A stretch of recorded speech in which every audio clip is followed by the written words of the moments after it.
This is Ron Paul with your weekly update for Monday, November 30th. The interventionists will do anything to prevent Americans from seeing that their foreign policies are perpetuating terrorism and inspiring others to seek to harm us.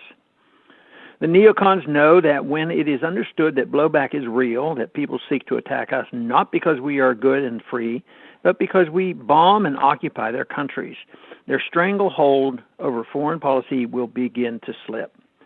That is why each time there is an event like the killings in Paris earlier this month, they rush to the television stations to terrify Americans into agreeing to even more bombing, more occupation, more surveillance at home, and more curtailment of our civil liberties. They tell us we have to do it in order to fight terrorism, but their policies actually increase terrorism.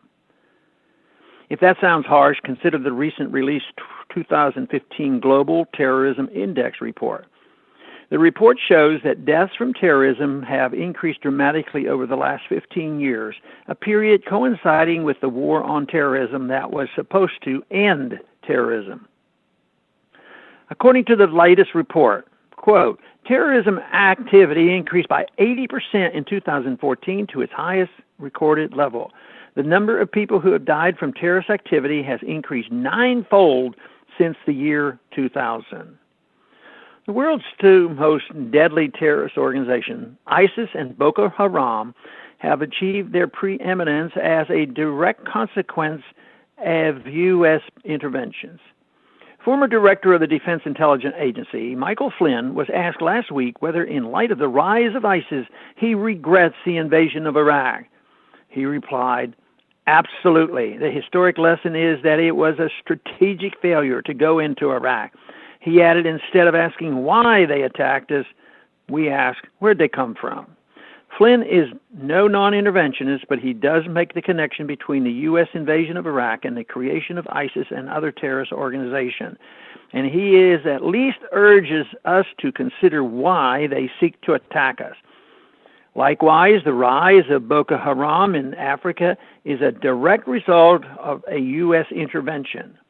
Before the U.S.-led regime change in Libya, they were just a poorly armed gang. Once Gaddafi was overthrown by the U.S. and its NATO allies, leaving the country in chaos, they helped themselves to all the advanced weaponry they could get their hands on. Instead of just a few rifles, they found themselves armed with rocket-propelled grenades, machine guns with anti-aircraft visors, advanced explosives, and vehicle-mounted light anti-aircraft artillery. Then they started killing on a massive scale. Now, according to the Global Terrorism Index, Boko Haram has overtaken ISIS as the world's most deadly terrorist organization. The interventionists are desperate to draw attention from the fact that their policies contribute to terrorism. After the Paris attacks, neocons like former CIA Director James Woolsey actually pinned the blame on NSA whistleblower Edward Snowden. He claimed that because of Snowden's revelations about NSA surveillance, the terrorists were using sophisticated encryption. He even called for Snowden to be hanged because of it. But it was untrue. The Paris attackers did not use encryption, and other groups had used encryption long before the Snowden revelations. Terrorism is increasing worldwide because of U.S. and Western interventionism. That does not mean that if we suddenly followed a policy of non-interventionism, the world would become a peaceful utopia.